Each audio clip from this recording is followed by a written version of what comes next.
he had ever traveled were the other 7 regions of Macedonia and the neighboring countries of Greece and Albania. But despite this yearning for a broad adventure, Luca was perfectly happy staying in Macedonia if it meant spending the rest of his life with Zlatica. As their 11th marriage anniversary comes rolling around, things are welcomely tame for them.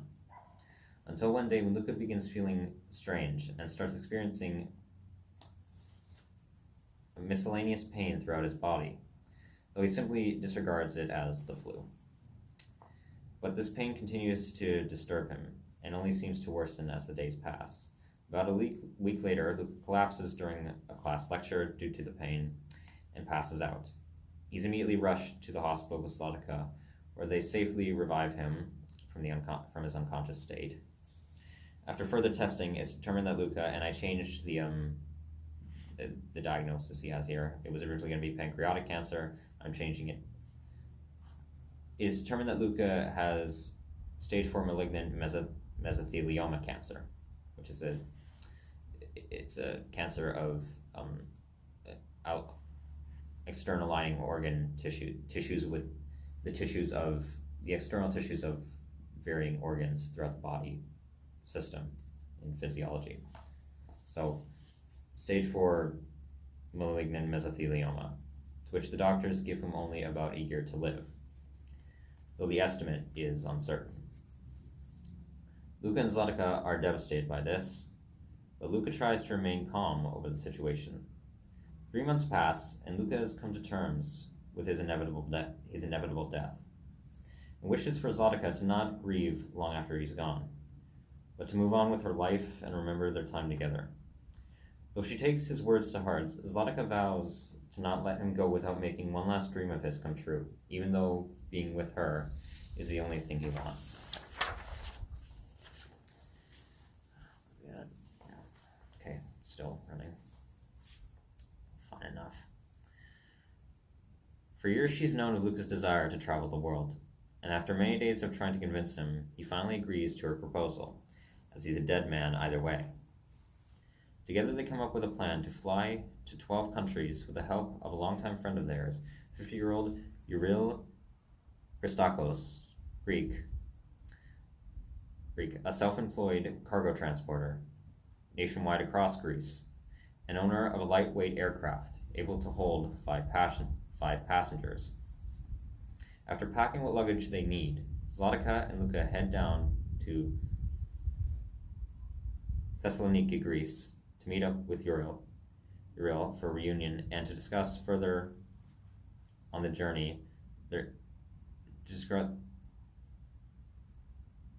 discuss further on the journey they're about to make, as he had already agreed to it with Zlatica prior to this encounter. I also should explain that they check themselves through a process. I'll have them either they can check themselves out of the hospital, check Luca out of the hospital upon his request. I have to look up again for that. Yes, that is allowed in the hospital systems of North Macedonia. I believe in the healthcare system. Yes, and at-home care, but in terms of oncological care. But Euril was overwhelmingly distraught to hear that Luca was dying, especially since the 3 of them had known each other for so many years, yet hadn't seen each other for so long. He wasn't even willing to accept it at first. But after hearing their plan, Euril knew he had to help them accomplish it. He'll fly them in his plane to the 12 countries they've decided upon and tag along with them on foot, as he's the most experienced with foreign places. Euril also insists on paying for anything they need and acting as their source of security. With everything figured out, the group soon embarks on their journey across the globe, together doing as much as they can with their time at their destinations, whilst even learning new things about the world and themselves. As the adventure goes on, the risks become greater as Luca grows weaker every day. to a point where they all know that he may not survive the journey home. Spoiler alert, he doesn't.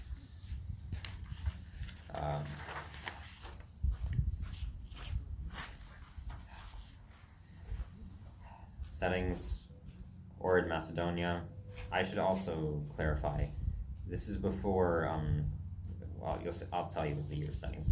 Orid, North Macedonia, Thessaloniki, Greece, Nicosia, Cyprus, Batumi, Georgia, Rome, Italy, Vatican City, Vatican, Rome, Italy, again, Sfax, Tunisia, Manzini, Swaziland, Quito, Ecuador, Montevideo, Uruguay, Thessaloniki, Greece, Skopje, Macedonia. Year settings, 2005, 2008. So to clarify with the year settings, the reason the country is referred to in my game as Macedonia and not North Macedonia is because this was before it was put into legislation by the North Macedonian government or decide upon to reform the name of the country to North Macedonia or the Republic of Macedonia. So, along with the province in Greece being recognized as regionally recognized as South Macedonia. And in terms of Swaziland, this was also before the Swazi government decided to change the name of the country to Eswatini. So yeah, that's why North Macedonia and Eswatini, what is modern day North Macedonia and modern day Eswatini, are referred to in the game as Macedonia and Swaziland. Okay. Title, Moments Before Goodbye, languages of the game, North Macedonian form of Russian, Greek, Italian, Arabic, or Arabic spoken within Tanzania, Swahili, or communities speaking. I'm going to have to actually change that. I was going to make the communities. Well, a lot of from many languages have branched off from Bantu languages and more of the Bantu language family in Central Africa branched out, including Swahili and Zao. It starts with an X and there's an H. I can't remember it right now. And also Sotho and South Sotho. But I may change that to, instead of it being Swahili spoken, as also South Sotho, or it could be a community of Swahili speaker, but Spanish, Portuguese.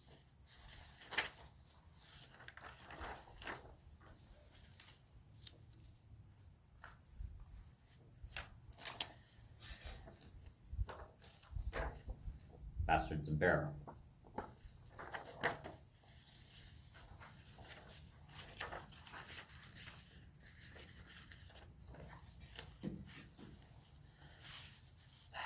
Ninth game, story. Though being a highly intelligent and well-acquainted young man, 14-year-old Elijah Cox, American, had considered himself an outsider in his hometown of Juneau.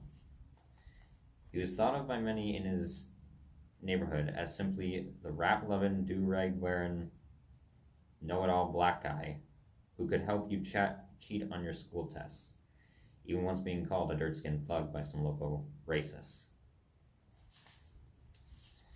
Elijah had lived in Juneau with his single father his whole life, and though liking the city fine, he had always dreamt of leaving it for a better place.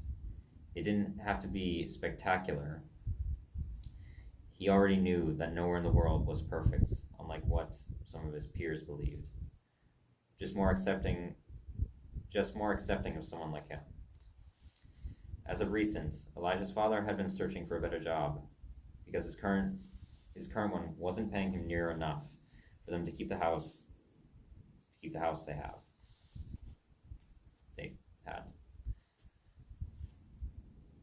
He's tried looking all over the city, but every place that was hiring either turned him down or flat out refused to take his resume, forcing him to apply outside of Juneau.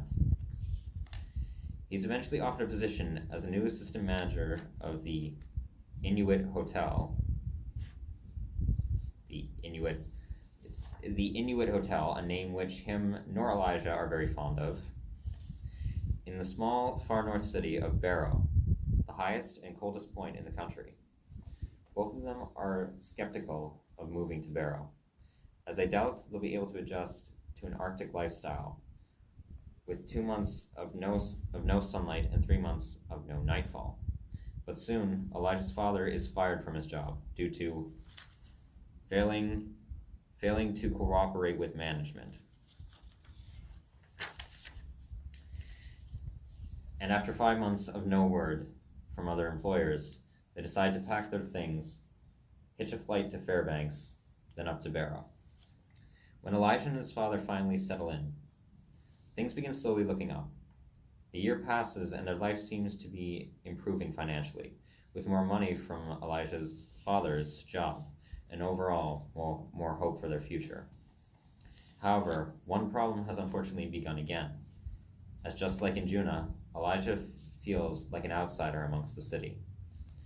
He's seen as strange by most of his peers for many beliefs and interests. Some teachers even find him odd. For beliefs and interests that he holds, some teachers find him odd. Along with, again, having to deal with racism. Well, this shouldn't have made the distinction there because they are linked. Racism from prejudiced locals and some of his fellow classmates. As the months go by, Elijah starts falling into a depression, as he feels he'll never find friends or just anyone besides his father with respect and sense in his youth. Or I should state as well, just for him. But this all changes when one day he comes across a boy who looks to be of his age, passed out on the local beach, bleeding profusely from his right arm and face. Elijah quickly drags him away from the shore and calls for help, whilst also attempting to resuscitate him. While riding in the ambulance, he ends up recognizing the boy, as he recalls seeing him on occasions roaming around Barrow, sometimes seeming to cause some trouble. The boy later wakes up in the hospital, to which the doctors soon determine him to have no major trauma and only minor injuries on his arm and face, though he did lose a bit of blood. 2 days later, Elijah returns to the hospital to visit the mysterious boy for some answers, as the incident has very much piqued his interest. After a lot of hostility, the boy reluctantly reveals himself to be 15-year-old Leo Gagnon, Canadian, and that the beach incident was due to a fight with some older folks who didn't take very kindly to him. Elijah leaves the hospital with a rather bitter goodbye from Leo and feels satisfied with the answers he got, not particularly wanting to visit Mr. Gagnon again. And wanting to revisit Mr. Gagnon. 4 days later, Elijah gets a call from Leo asking if he wants to meet up at a local cafe to talk, as he's now been released from the hospital, to which Elijah hesitantly agrees. At the cafe, Leo apologizes for how he treated him the night they met, then tells him more about the fight at the beach and all the stresses he's had for the past few years.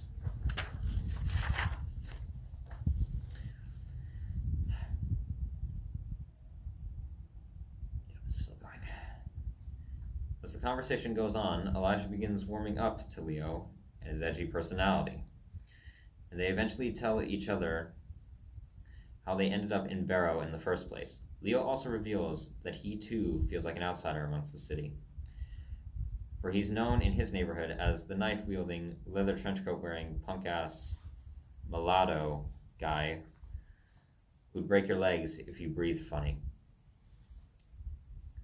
The two of them chat for the entire day. Before departing, the exchange, and the quotes aren't me adding, I put that in I talked about a regret of mine in the last video. I revised this story. as I have multiple times with others. The two of them, and I spit on the thing. The two of them chat for the entire day, and before departing, they exchange contacts and agree to meet again soon to discuss more about themselves, as they're both intrigued by each other's perspectives and stories. They start hanging out together more and more in the coming weeks, really getting to know each other better as they talk about their experiences in the city and just life in general. One day, whilst out walking in Leo's neighborhood, they come across a man desperately trying to open the front door of a house. The two go over to check out what's happening, with Elijah having to convince Leo, as he doesn't want to get involved, and find out that the house the man is attempting to get into belongs to his brother, who's currently out of town. The man has been trying for nearly 50 minutes to get the door open, but no matter how many he maneuvers the key, no matter what, that's a typo, no matter what way he maneuvers the key or the knob, the lock won't give. And he doesn't have his phone on him because it's being fixed, so he can't call anyone. They ask why he hasn't gotten any of the neighbors to help, and he says that he doesn't know anybody around here, nor does he particularly want to. He tells them that he needs to get into the house because he left some medication in there that he has to take at a precise time. After a small dispute over what to do, Leo still just wanting to forget about it, they decide to try and help the man get inside. Elijah attempts wiggling the doorknob to loosen it up, but no matter how he manipulates the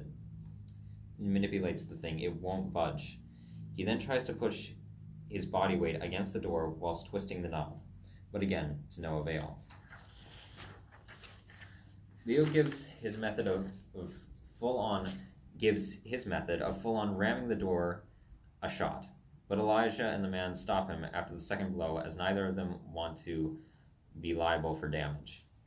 Elijah offers up the suggestion that they find another way in and try to open it from the inside, but the man just scoffs at the idea, as he's already attempted opening every ground level window, because the house doesn't have a back door, all of which are locked. Leo sides with Elijah, as there's really no other choice. Calling the police won't do any good, as they'll most likely just say to get a repair person there, which could take hours or even days. They walk back and forth around both sides of the house, while the man stays at the front, still trying to unjam the door. Unfortunately, like he said, all the reachable windows are secured tightly in place, with the only possible way to open them being smashing the glass, which Leo is completely for, but Elijah once again protests. They soon decide to scan the back wall for any potential means of entry, and notice a large window above a small lower portion of the roof with construction cardboard in its frame, indicating the glass must have been broken, which seems to be as good an option as it's going to get for them. After searching the yard a bit, they find a long wooden plank and foolishly use it to get up to the roof, with the thing almost snapping in half whilst they're scaling it. They reach the window and Elijah attempts pulling the cardboard out of the frame, but finds that it's been firmly fastened in place. Once he's tugged at a few other places with no progress of removal, Leo tells him to move so he can give getting it out a try. He stares at the cardboard for a second, then swiftly punches a hole straight through it without any hesitation. Elijah starts yelling at him, as he said not to damage anything, but Leo simply replies, "If you want to help this guy get inside, this is helping him." He tears the rest of the cardboard off, then steps into the house, Elijah following suit, sighing in annoyance. They make their way to the front door and try to open it, but despite numerous efforts, the knob is even worse to turn from the inside. Whatever's jamming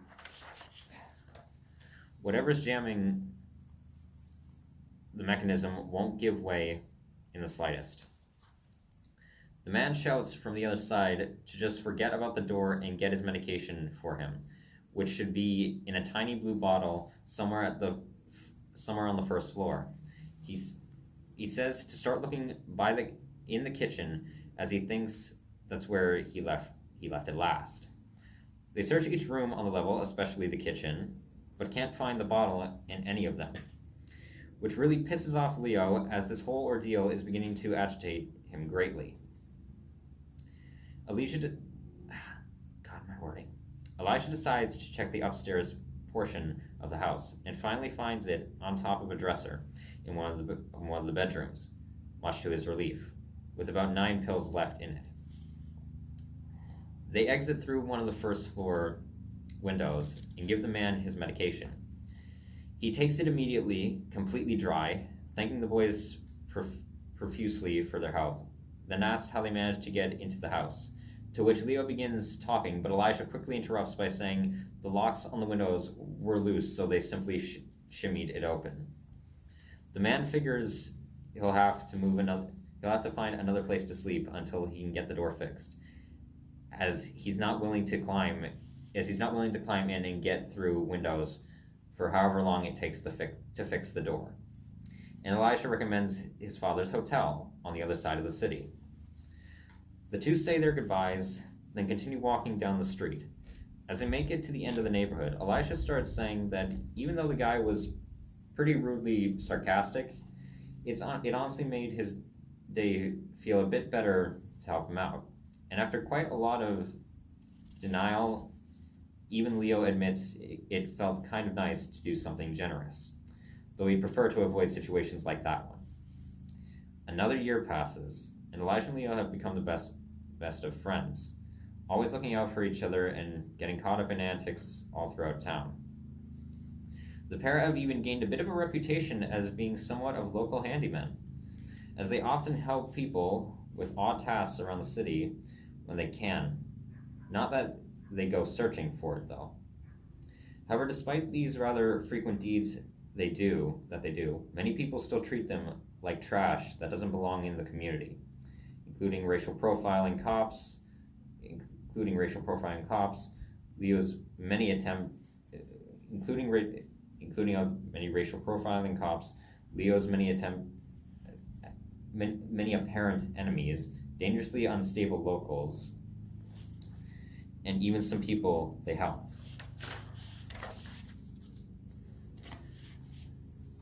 When Elijah's 16th birthday comes, he decides to begin looking for a job, and eventually convinces Leo to look for one as well. A month soon goes by with him having no real luck in finding a job. That is until Leo tells him that he's found an opportunity for both of them at Barrow's private seaplane / crop duster base as undercover security guards, after making some deals with the owner. Blown away by this, Elijah tells his father, who, though not very fond of it, trusts his son's judgment enough to let him take the job.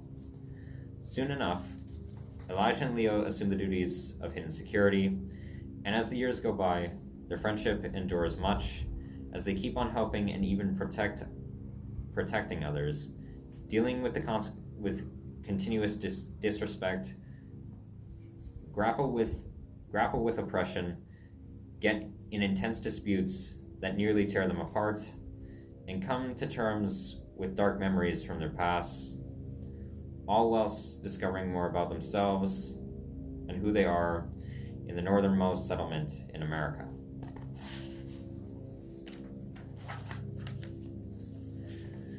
Settings: Juna, USA, Fairbanks, USA, Barrow, USA, Anchorage, USA, Barrow, USA, St. Cloud, USA, Saskatoon, Canada, Utqiagvik, USA. I should clarify again, the reason it's called Barrow, as I'll state now: year settings 2012, 2013, 2014, 2016, 2018, 2030. The reason the majority of the game, the city of Barrow, is referred to as Barrow, and the point is still to this day called Point Barrow, the settlement the land that it's on. In 2016, the municipal government and also the certain indigenous rights groups for the area, mainly consisting of Inupiat tribes, They signed petitions to and negotiated with city officials to change the name of the city of Barrow back to its original indigenous name of Utqiagvik. So that's why at the end of the game, when after certain events, Elijah and Leo return to what was Barrow, it's called, the city is now named Utqiagvik. As of 2016, it changed its name to its original indigenous name of Utqiagvik. Okay. Title: Bastards of Barrow. Language of the game: English, and there will be some Inupiat spoken language in it. I want to put in because there are obviously a high population of Inupiat indigenous locals in Utqiagvik as well. They make up, I believe right now it's split between half and half of Inupiat and people of Caucasian white heritage in the far north there of Alaska. Okay, hour and a half. Come on. This was originally my favorite game that I wrote personally. Just the concept of it. There are issues of it. I realized a lot of issues I guess I had with a lot of my games is I did not, every time I revised them, I realized I did not write down the ideas I was having very well. And also ideas I was having, there was stuff that I did not, that was not a good idea that I didn't need to change. But this conceptually is my favorite one. Have whatever opinion you want on it, I'm happy to hear it. But I am revising this heavily. A lifelong lived.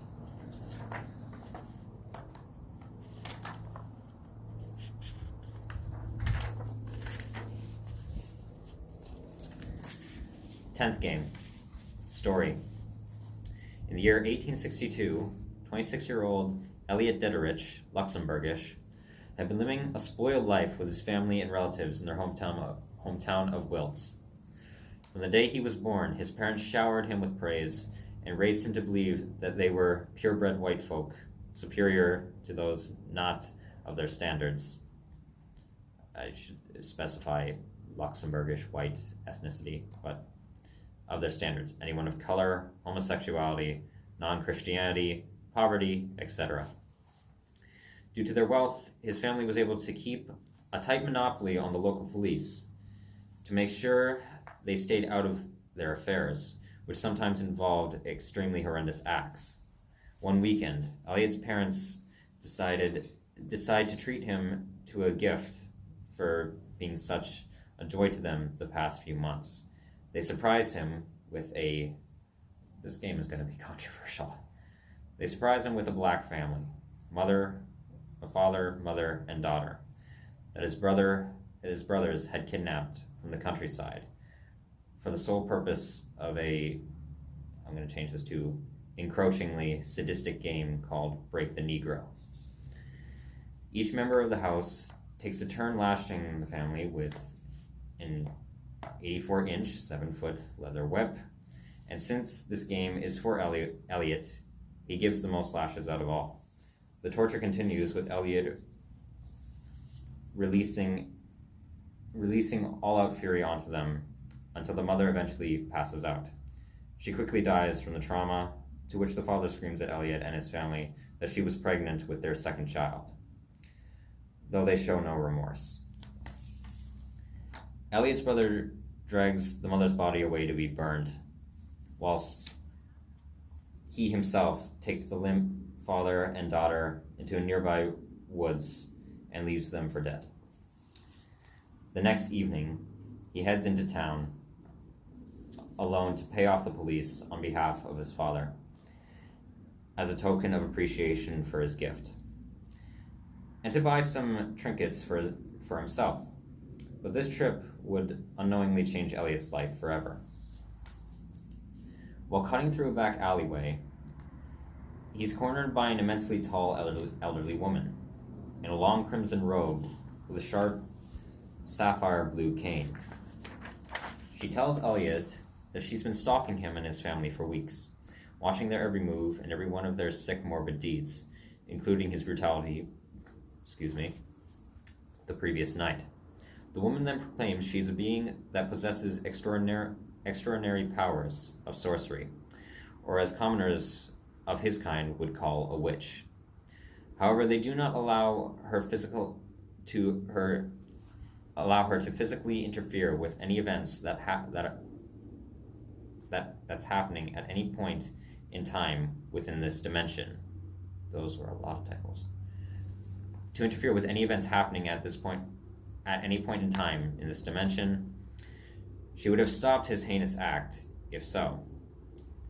What she is able to do, though, is inflict curses upon any living creature.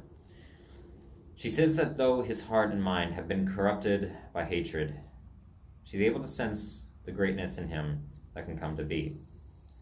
But it seems the only way for him to truly become a righteous person of virtue and acceptance. I need to change wording here, but yeah, you probably get the general idea. Is by paying for his crimes with his very mortality. Elliot tells the old woman off for her claims, as he doesn't believe in such things as witchcraft, and even threatens to have her killed for stalking his family. This only further angers the woman and seals Elliot's fate indefinitely.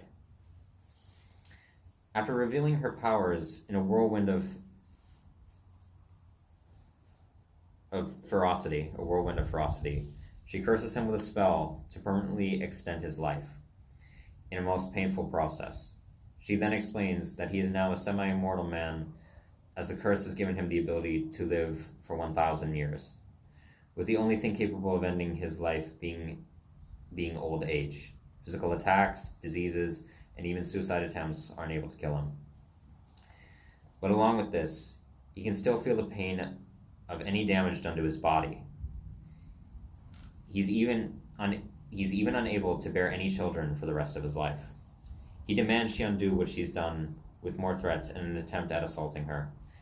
But in the blink of an eye, the witch vanishes into thin air. Elliot, though unsteady and in pain from the incident, runs back home to tell his family and relatives what happened. He bursts through the doors and sees everyone going about their usual business, but yells for them all to come to him at once. Commotion soon breaks out between Elliot and the rest of his family, as he frantically rambles on about the witch and the curse she put on him. But they just laugh at his claims, as they don't believe in such things as witchcraft, and even become angered as they think he's going insane. After half an hour of begging them to believe, Elliot realizes he can prove it to them, and quickly runs to the hunting room to grab a revolver. He returns with it loaded and them all going ballistic in the head. As he does this, the bullet deflects off his skull and breaks through the gun, shattering it to pieces. His entire family stares in shock and disbelief as he then grabs one of their display swords and attempts to slit his throat, again to no avail. After a moment of silence, panic erupts, and his father concludes that the son has been possessed by a demonic entity sent by Satan to test their faith. In an instant, the men of the house lunge at Elliot, pin him down, and tie him up. They try chanting prayers at him, dousing him in holy water, and even beating him with clubs, but all have no effect. They eventually give up, and his parents decide to just dispose of the unholy thing immediately. The men quickly take Elliot out of the house, down a long, dark road, and to a rapid river. His father then tells him he is no longer their son, and without even the slightest hesitation, throws him into the waters below. We're still fine. Elliot is knocked unconscious by a rock and wakes up the next day on a riverbank miles away from home, still tied up from the night before. He soon manages to break free from his bindings and wanders aimlessly into a nearby forest. He roams the wilderness for days, looking for any sign of civilization, but becomes starved and dehydrated and ends up collapsing of exhaustion, though he can't die. While in his weakened and delirious state, he's saved he's saved by an Arab hunter who finds him on the edge of his property. He takes Elliot back to his house, where his wife and children help him recover. After fully coming to, Elliot lashes out in anger and refuses any more help from what he calls filthy abbots, as he frantically tries to get away from them. With little success due to his physical state. Though being thoroughly insulted by this, the hunter still allows him to stay until the next day, but says he must leave their home immediately in the morning. Elliot doesn't care for this, however, as he steals much of their food and runs off during the night, despite still being extremely fatigued. He roams the countryside for a month, consuming what food and water he can find, whilst trying to deduce what's happening to his life. He eventually makes his way to the capital city of Luxembourg City, and desperately tries to find salvation. After 5 days of searching the city, Elliot is offered sanctuary by a diverse group of impoverished homeless people, after finding him sleeping in an alleyway. Though extremely reluctant, he quickly realizes he has no choice due to his condition. He accepts their offer, but says he should only speak to the white-skinned ones. Elliot spends a year in the group's circle, though never really interacts with them. As the most he does is sleep and drink what alcohol they have to repress his sorrows. Members of the group soon try to talk to him about how he ended up like this, but their efforts are almost impossible due to his prejudices. They manage to make him talk briefly of his family, mainly what they taught him in the river incident, but he refuses to tell any more about himself than that. Soon, one of the women finally snaps at him for being a lazy, hateful, drunken bum who never does anything to help them survive. Infuriated by this, he attacks the woman and begins to strangle her. But the others grab him and manage to fight him off. After this, their leader decides he's had enough of Elliot's insolence and orders him to leave at once. He shouts in outrage at the group and says they shall all be bowing to him, for he is of pure bloodline. Their leader then angrily lays a hard truth on Elliot, which eventually kickstarts his realization of acceptance and set him on the path of redemption. After being banished from the homeless group, he decides to leave both the city and the country forever, as they now hold too many bad memories, and tries to find refuge somewhere else in Europe. And Elliot does indeed find refuge, as well as immense danger, for he has many adventures in the centuries to come, as he helps a homosexual couple by the names of Mathis Pieterus, Belgian, and Lars Maru, Belgian, along with their families, escape from Belgium during World War I, trek through the carnage of Germany to end the Nazis' reign of terror during World War II, to no avail.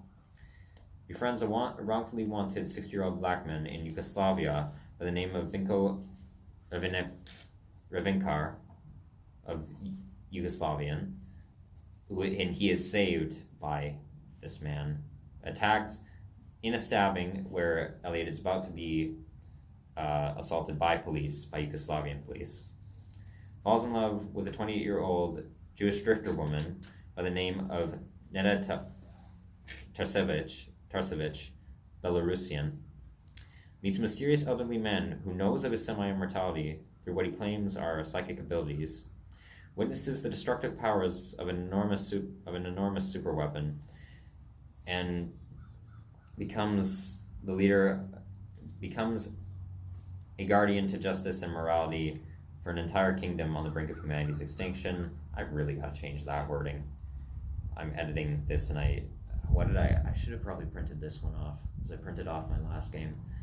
I was editing this as well when I was in Toronto whilst writing my other game. I should have mentioned I was editing this one heavily, the last section, because I realized this bit here sounds, the way it's presented, how I wrote it, sounds heavily like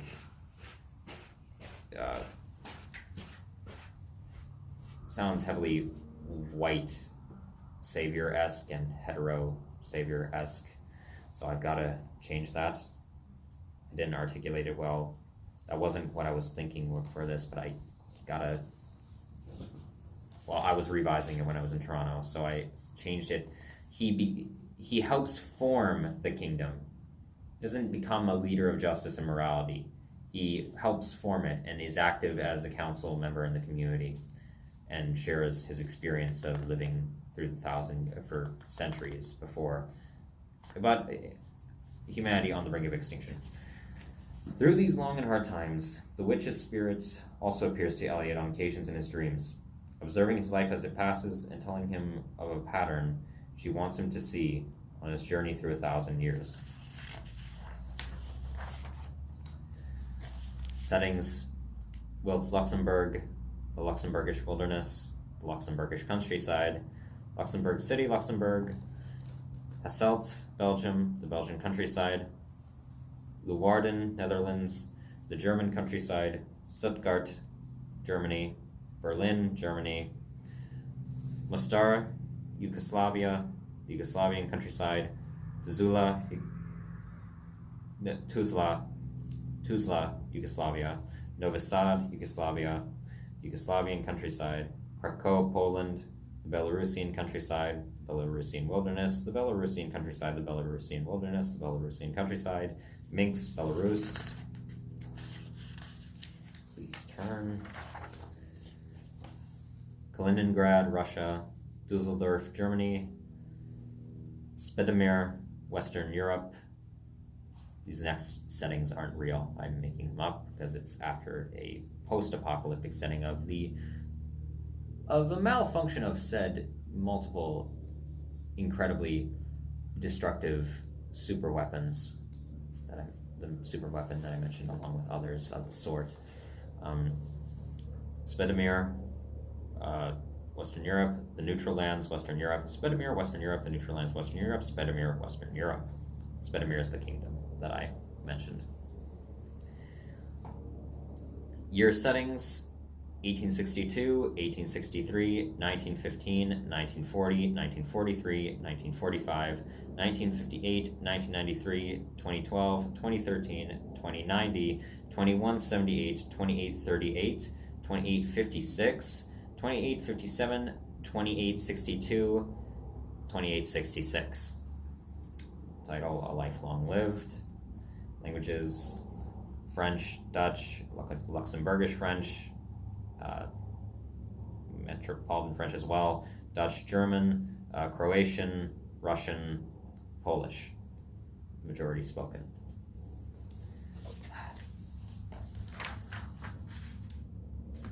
Oh, and also should clarify just quick. So, what mentioning Yugoslavia, what the modern day locations of, so Mostar, Yugoslavia is in modern day Croatia. No. Mostar, I have to look on a map again. It's either modern day Croatia or modern day Bosnia-Herzegovina. Tuzla is Bosnia-Herzegovina. Novi Sad is Serbia. And yeah, I just thought I'd point that out. Novi Sad is in northern Serbia. A little ways up from Belgrade, but anyway.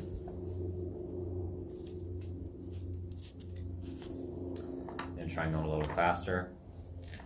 Try and just speed up the process here. My mind's mind.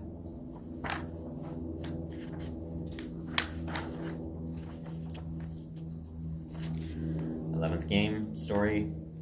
7-year-old Kylo Davis, American-Canadian, had always been distant when it came to socializing, but was quite mature for his age, though he mainly kept his smarts to himself.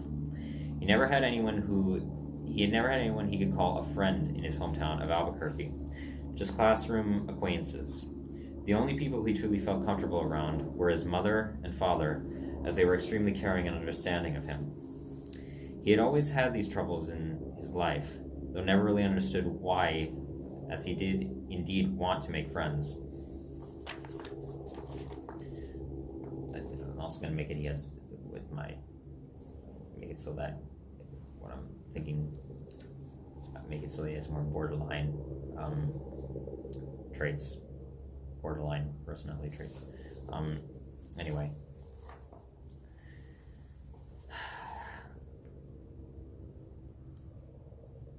He did indeed want to make friends. Things had recently begun to improve for Kylo, as his social problems seemed to be slowly mending, much to his parents' liking.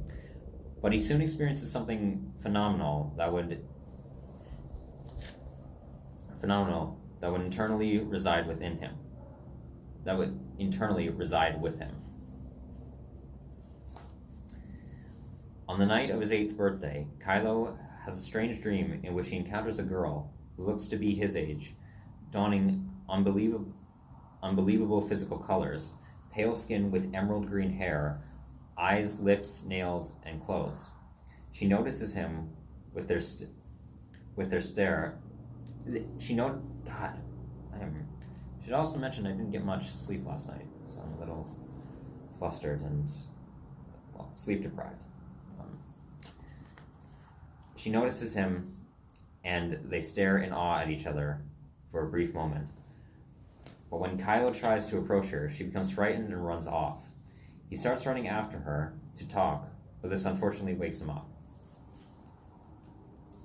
As the day goes on, he keeps thinking of the mysterious girl and strange feelings he was having in the dream, but eventually disregards it all, until a few days later, when she appears to Kylo again, except this time in the real world. After noticing her hiding behind a tree, she quickly vanishes, then reappears beside him, alarming him. He begins freaking out, but she calms him down and tries explaining things the best she can. She tells Kylo her name is Marceline, and that she ran away in his dream because she was scared and didn't know where she was. Kylo asks her a variety of questions about where she came from, or where she came from and why he can see her, but she ultimately can't answer most, as she doesn't actually know who she is, other than her name and abilities, though she does know how he's able to see her while awake, and that he's the only one who can. He then asks Marceline why she decided to confront him now, and she says it got lonely in his mind and thought he might even have some answers. But he's unable to answer anything to her dismay, and doesn't really know what could. After hours of talking, they come to the conclusion that Marceline is an imaginary friend that Kylo subconsciously created. Excited by this, they make a vow to stay best friends forever, seeing as they're both lonely and technically one person. And in the coming year, spend almost all their time together, awake and asleep. But Kylo's parents take notice of his behavioral changes, and soon find out of his imaginary friend. At first they think it's just a phase, but later become concerned for him, as it's further affected his social skills. They decide to talk to him about his issues and how he needs to start interacting with people. They ask about his imaginary friend, and he says that she's a person living in his head. After hearing this, they explain how the mind works and that it's unhealthy to talk to fictional people. Kylo is angered by this and tries telling them she's not voices, but this does not voices, but this does no good. As they put their foot down, that he has to talk to real people. They even want him to see a psychologist about this. Kylo eventually understands the situation after talking more with them, and feels he realizes the dangers of Marceline. That night, he visits her in his sleep to tell her to leave him alone. Confused and upset by this, she becomes frantic and asks why, but Kylo snaps and yells at Marceline to leave his mind and never come back. She then vanishes without question, crying profusely, and doesn't reappear. 6 years pass, and Kylo's social life has improved greatly, with him now having gained some close friends. After years of clinical psychology counseling, Kylo has resolved many of his childhood issues, though still has struggles, and has almost completely forgotten his imaginary friend. This soon changes, however, as he once again has a strange feeling dream in which Marceline appears angry and destructive. He wakes up panicked and tries to rationalize the dream, but soon enough sees her in the real world. Kylo becomes hysteric and even tries attacking Marceline with a golf club to no avail. He eventually gives up and angrily asks her why she's back and how it's even possible. She tells him that she never actually left and has just been hiding in the deepest corners of his mind, and now realizes she needs answers to why she was created and who she is.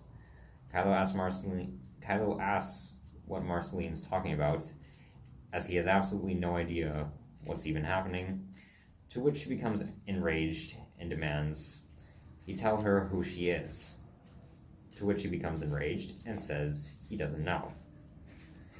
They both eventually calm down and end up discussing the situation all day and night. Marceline explains that after Kylo told her, my wording is definitely getting sloppy.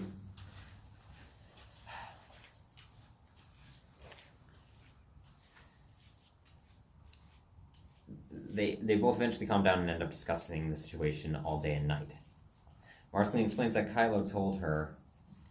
Kylo told her to leave 6 years ago, she just simply wandered through his dreamscape for months until she found a place in his mind to stay.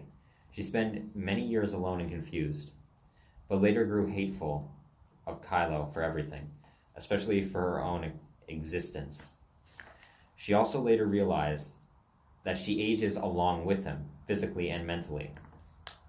She eventually had enough of hiding and decided to emerge and confront him head on. After hearing this, Kylo is extremely confused and disturbed, as he always believed Marceline to be imaginary, even more after counseling. This further angers her, as he still hasn't told her why she exists, whether she's imaginary or not.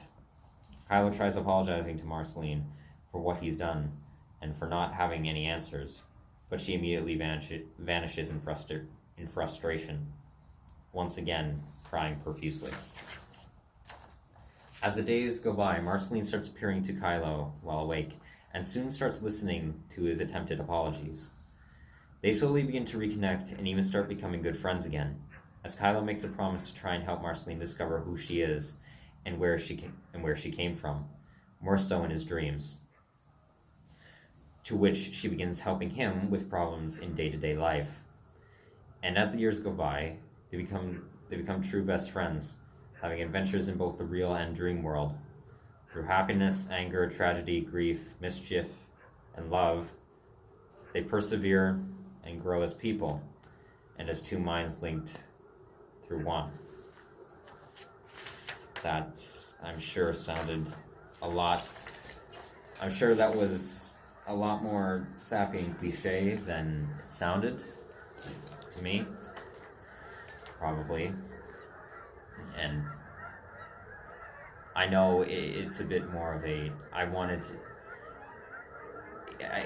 guess, it's a bit of the trope of a more, okay, I'm going to say, in the story, obviously, even though he's a psychologist, he doesn't actually have schizophrenia, or, well, technically, schizophrenia or a schizoaffective disorder or a schizoactive disorder. He doesn't.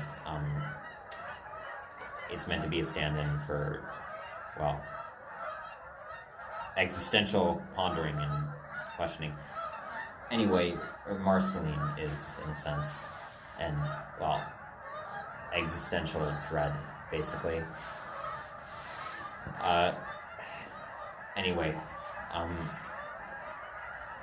even though the counselors do I think I will make it that he is diagnosed with schizophrenia, but he doesn't actually truly suffer it.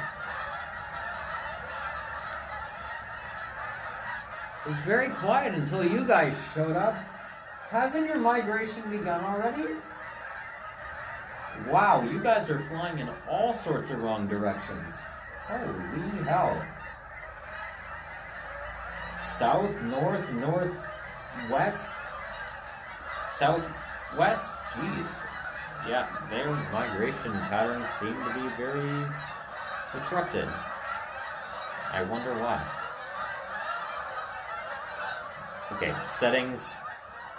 Albuquerque, USA, Roswell, USA, Wichita, USA, Chittagong, Bangladesh, Fargo, USA, Duluth, USA, the American countryside, Duluth, USA, Mississauga, Canada, Iqaluit, Canada, the Canadian wilderness, Iqaluit, Canada. Yeah, 2 hours. Excuse me. Year settings: 1983, 1984, 1990, 1992, 1999, 2004, 2009, 2010, 2014.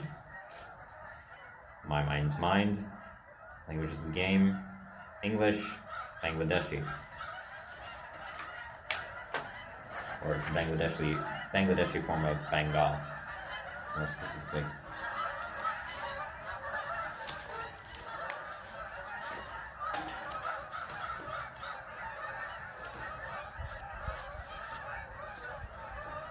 So this is the last of my original games, or my originally thought of concepts.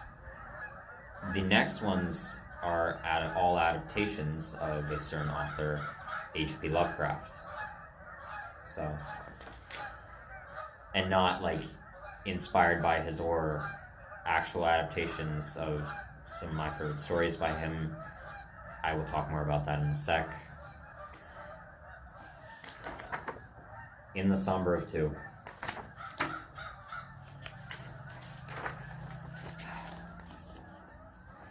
Twelfth game. Story. 4 years after the death of his sister, 13-year-old Andre Finich, Maltese, had been living an overall miserable life with his abusive step-parents. Though they were wealthy, Andre was never given a cent for anything, as the step-parents treated him like their own personal slave. He did absolutely everything they said, and almost never complained, as he was met with a beating, if so. He had been homeschooled his whole life due to payoffs from his overlords, step-parents, and was never allowed to make friends or go off on his own without reason. In recent years, though, Andre had started sneaking out to explore their hometown of St. Julian's on occasions, most often at night, and soon began learning about different people, cultures, and parts of the world in secret. Along with this, he had started discovering more about himself through his explorations and self-teaching, things his step-parents would kill him for. Unfortunately, Andre's daily life would continue as usual, serving his terrible guardians every command. Things soon changed, however, when his step-parents tell him to pack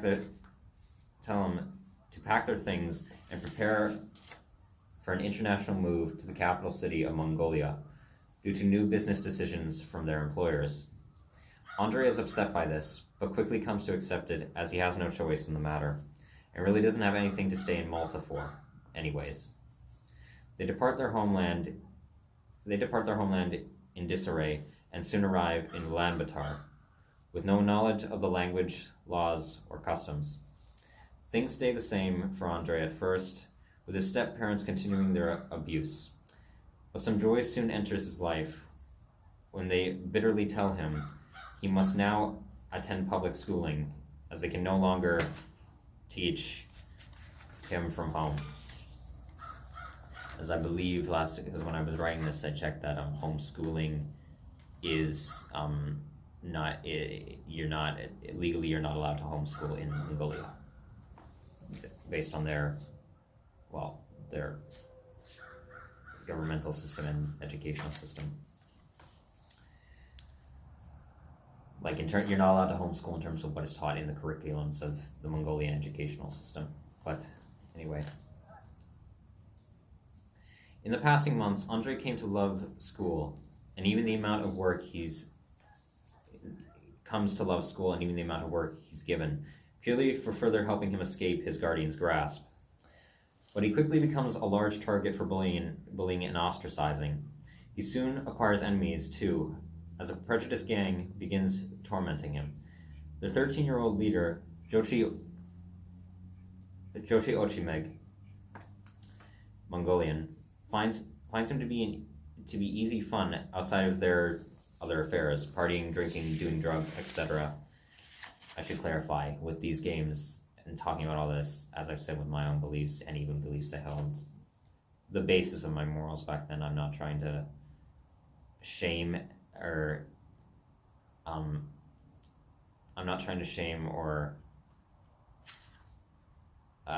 say that someone is morally inept for doing drugs, drinking alcohol, partying, engaging in sexual I think you know this if you heard my videos, but anyway. As he's now considered a weirdo loner by their peers.